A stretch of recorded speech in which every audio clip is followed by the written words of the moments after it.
Hello everyone, welcome back to my YouTube channel. आज की इस वीडियो में हम लोग 10th क्लास की सोशल साइंस अर्थशास्त्र में देखेंगे चैप्टर 5, जिसका नाम है रोजगार एवं सेवाएं। इंग्लिश में बोलते हैं एम्प्लॉयमेंट एंड सर्विसेज। इसमें हम लोग टोटल 60 ऑब्जेक्टिव क्वेश्चन करने वाले हैं, जो कि काफ़ी इम्पोर्टेंट और VVI क्वेश्चन है, जो कि आपके एग्ज़ाम में पूछा गया है और पूछे जाने की ज़्यादा से ज़्यादा चांसेस है। तो बिना किसी देरी की चलते हैं डायरेक्ट क्वेश्चन की तरफ। देखते हैं हम लोग फर्स्ट क्वेश्चन से। फर्स्ट क्वेश्चन है हमारा, आर्थिक विकास का तीसरा क्षेत्र क्या है? सही जवाब हो जाएगा हमारा सेवा क्षेत्र को बोला जाता है तीसरा क्षेत्र। ठीक है।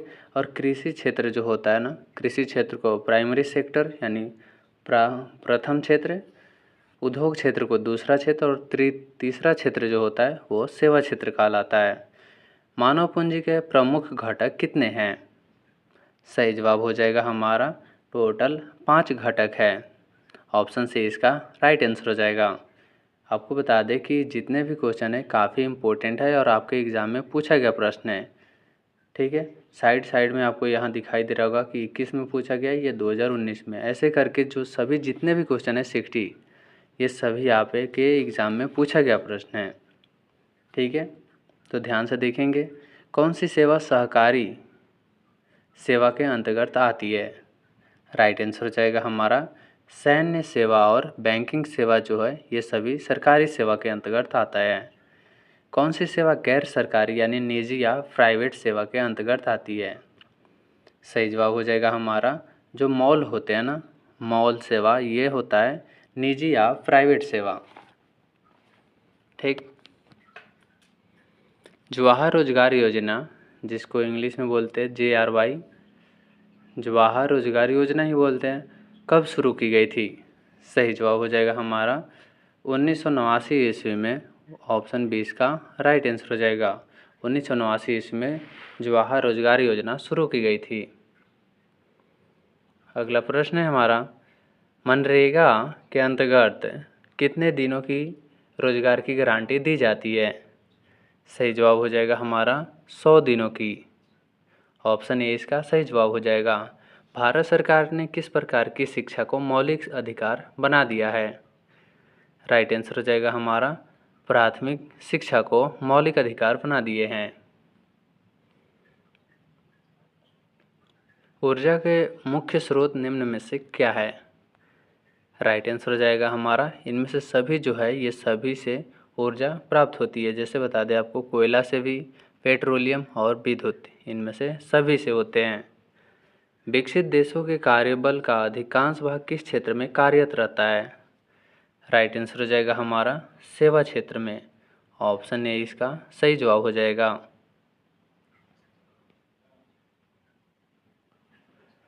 आउटसोर्सिंग, जिसको बोलते हैं बाह्य स्रोतीकरण का सबसे प्रमुख क्षेत्र कौन सा देश माना है? सही जवाब हो जाएगा हमारा भारत बना है आउटसोर्सिंग के मैटर में। भारत को किस उद्योग के क्षेत्र में विश्व भर में तीव्र सफलता मिली है? राइट आंसर हो जाएगा हमारा कंप्यूटर सॉफ्टवेयर में, जिसको बोलते हैं IT सेक्टर।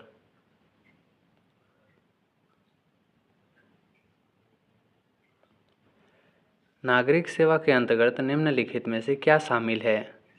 सही जवाब हो जाएगा हमारा स्वास्थ्य एवं शिक्षा जो है ये नागरिक सेवा के अंतर्गत आते हैं। सेवा क्षेत्र के विकास के लिए किसका विकास होना अत्यंत आवश्यक है? राइट आंसर हो जाएगा हमारा आधारभूत संरचना, जिसको बोलते हैं इंग्लिश में इंफ्रास्ट्रक्चर।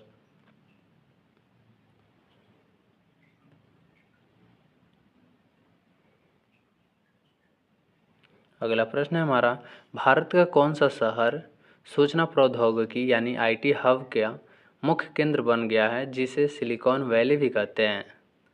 राइट आंसर हो जाएगा हमारा बेंगलुरु जो है इसको हम लोग सिलिकॉन वैली भी बोलते हैं। ठीक है।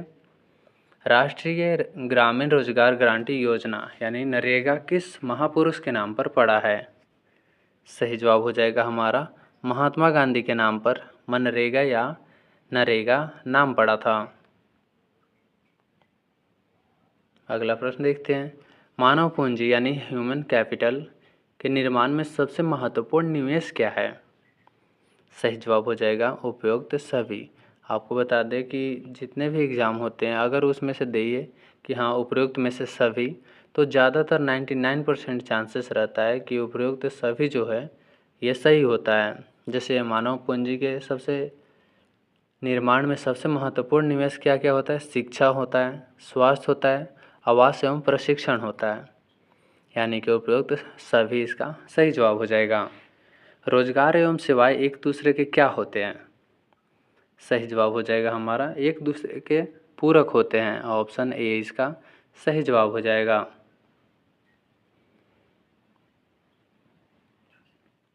आर्थिक आधारभूत संरचना का मुख्य तत्व निम्नलिखित में से कौन है? राइट आंसर हो जाएगा हमारा यातायात, वित्त एवं संचार हो जाएगा। गैर आर्थिक आधारभूत संरचना जिसको इंग्लिश में बोलते हैं सोशल इंफ्रास्ट्रक्चर का अंग कौन सा है? राइट आंसर हो जाएगा हमारा शिक्षा एवं स्वास्थ्य जो है ये गैर आर्थिक आधारभूत संरचना का अंग है। आपको बताते चले कि जितने भी क्वेश्चन करा रहे हैं सभी आपके एग्ज़ाम के लिए काफ़ी इम्पोर्टेंट है और आपके एग्ज़ाम में पूछा गया है, इसलिए आप ध्यान से देखते चलेंगे और आपको कितना आ रहा है ये कमेंट करके ज़रूर बताएंगे। बिहार में रोजगार का मुख्य माध्यम या आधार क्या है? सही जवाब हो जाएगा हमारा कृषि क्षेत्र जो है ये बिहार का मुख्य आधार है। सेवा क्षेत्र को मुख्य रूप से कितने भागों में डिवाइड किया गया है यानी बांटा गया है?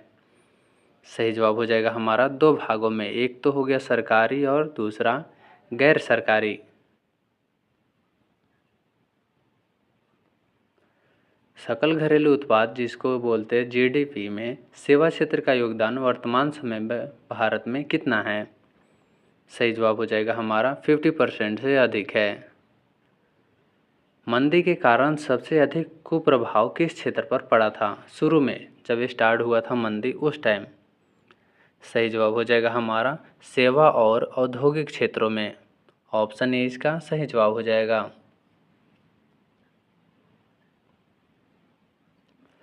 विश्व के लिए सस्ता श्रम यानी चीप लेबर किस देश में आसानी से उपलब्ध है? सही जवाब हो जाएगा हमारा भारत में। बीपीओ जिसको इंग्लिश में बोलते हैं बिजनेस प्रोसेस आउटसोर्सिंग का एक बहुत बड़ा इसको पूरा जूम करते हैं। देखो बीपीओ जिसको बोलते हैं बिजनेस प्रोसेस आउटसोर्सिंग का एक बहुत बड़ा संजाल भारत के किस कारण विकसित हुआ है? सही जवाब हो जाएगा हमारा अंग्रेजी भाषी कुशल युवाओं की उपलब्धता के कारण।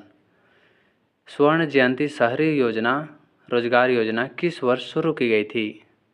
सही जवाब हो जाएगा हमारा 1997 ईस्वी में स्वर्ण जयंती शहरी योजना स्टार्ट किया गया था यानी कि लागू किया गया था। अगला प्रश्न है ग्रामीण रोजगार सृजन कार्यक्रम का प्रारंभ हुआ था कब से? सही जवाब हो जाएगा हमारा 1995 ईस्वी से ग्रामीण रोजगार सृजन कार्यक्रम स्टार्ट हुआ था। काम के बदले अनाज योजना यानी national food for work programme कब शुरू हुई थी? सही जवाब हो जाएगा हमारा 2004 ईस्वी में, यानी जो आप काम कर रहे हैं तो काम के बदले आपको अनाज मिलेगा और ये कार्यक्रम जो है प्रोग्राम 2004 में स्टार्ट हुआ। अभी भी गाँवों में जो है ऐसा सिस्टम लागू है। राष्ट्रीय ग्रामीण स्वास्थ्य मिशन जिसको NRHM की शुरुआत भारत में कब से हुई थी? सही जवाब हो जाएगा हमारा 2005 से हुआ था। ऑप्शन ए इसका सही जवाब हो जाएगा।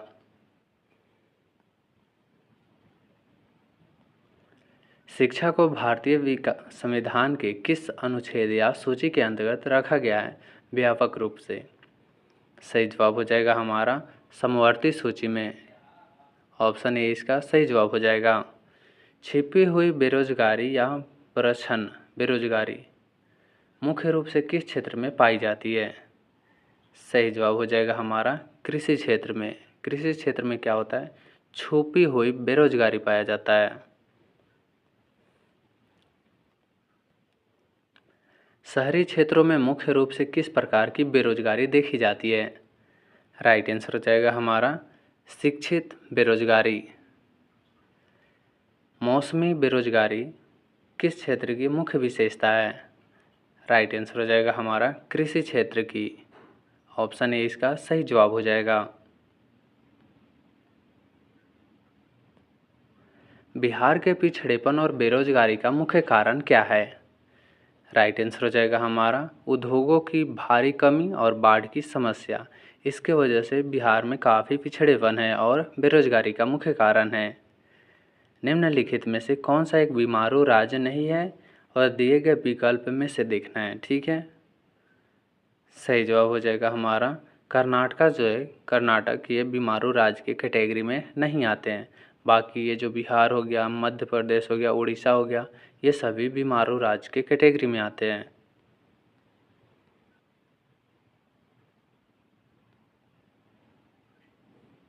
अगला प्रश्न है हमारा इंफ्रास्ट्रक्चर यानी आधारभूत संरचना के अंतर्गत क्या नहीं आता है।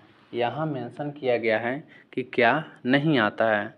सही जवाब हो जाएगा हमारा इसमें जो मनोरंजन और सिनेमा जो है ये इंफ्रास्ट्रक्चर यानी आधारभूत के अंतर्गत नहीं आते हैं।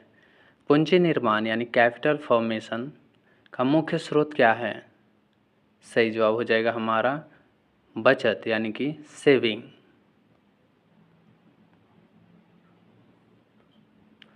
आर्थिक सुधारों यानी एलपीजी पॉलिसी की शुरुआत भारत में किस वर्ष हुई थी?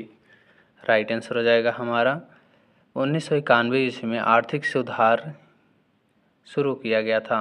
वैश्वीकरण जिसको इंग्लिश में बोलते हैं ग्लोबलाइजेशन ने सेवा क्षेत्र की गति को क्या किया है? राइट आंसर हो जाएगा हमारा अत्यधिक तीव्र किया है। ऑप्शन ए इसका सही जवाब हो जाएगा।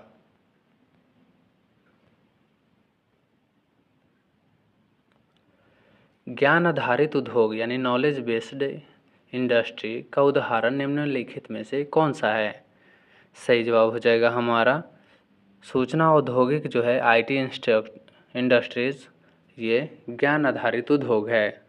भारत में सेवा क्षेत्र का तीव्र विस्तार किस दशक के बाद देखा गया?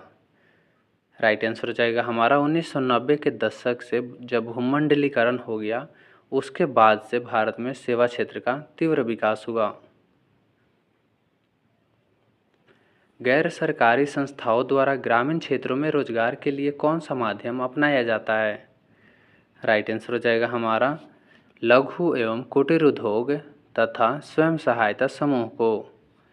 एक स्वस्थ मनुष्य यानी मानव की कार्य क्षमता अस्वस्थ मानव की तुलना में कैसी होती है? राइट आंसर हो जाएगा हमारा अत्यधिक उच्च और उत्पादक होती है।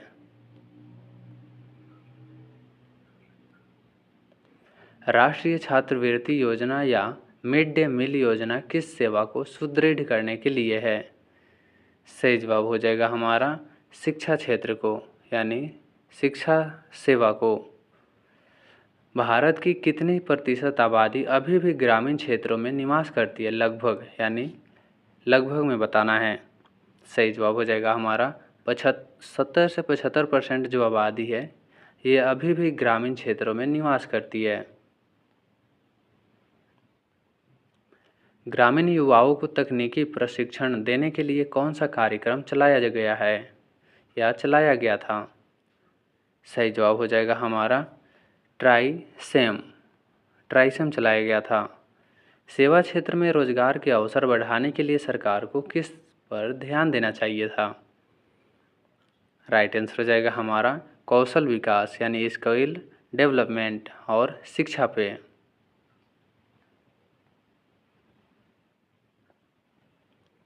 पर्यटन यानी टूरिज्म किस क्षेत्र के अंतर्गत आने वाली एक प्रमुख सेवा है? राइट आंसर हो जाएगा हमारा सेवा क्षेत्र यानी कि तृतीय क्षेत्र के अंतर्गत। यातायात के साधनों में सबसे तीव्र और आधुनिक साधन कौन सा है जो सेवा क्षेत्र का हिस्सा है यानी पार्ट है? सही जवाब हो जाएगा हमारा वायु परिवहन।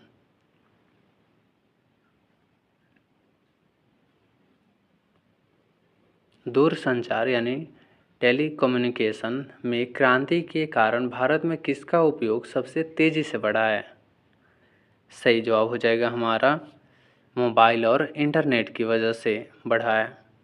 मानव विकास सूचकांक, जिसको बोलते हैं ह्यूमन डेवलपमेंट इंडेक्स, में दीर्घायु और साक्षरता के साथ साथ किसे शामिल किया जाता है? सही जवाब हो जाएगा हमारा जीवन स्तर, यानी कि प्रति व्यक्ति आय को शामिल किया जाता है। यदि किसी देश में कुशल मानव संसाधन की कमी हो तो उस आर्थिक विकास का क्या होगा? सही जवाब हो जाएगा हमारा मंद या धीमा हो जाएगा। भारत में कॉल सेंटर की बढ़ती संख्या किस सेवा का एग्जाम्पल है?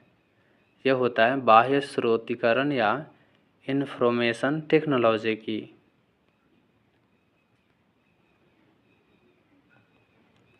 स्मार्ट सिटी मिशन का मुख्य उद्देश्य किस बुनियादी ढांचे को मजबूत करना है? सही जवाब हो जाएगा हमारा शहरी आधारभूत संरचना एवं नागरिक सेवाएं के लिए। डिजिटल इंडिया कार्यक्रम का मुख्य लक्ष्य किस क्षेत्र को बढ़ावा देना है? सही जवाब हो जाएगा हमारा सूचना प्रौद्योगिकी और ऑनलाइन नागरिक सेवाएं की। लघु उद्योग यानी स्मॉल स्केल इंडस्ट्रीज ग्रामीण क्षेत्रों में क्या प्रदान करते हैं? सही जवाब हो जाएगा कि स्थानीय स्तर पर बड़े पैमाने पर रोजगार देती है। मानव पूंजी का संचय किस प्रकार संभव है? सही जवाब हो जाएगा कि निरंतर शिक्षा, अच्छे स्वास्थ्य और तकनीकी प्रशिक्षण द्वारा।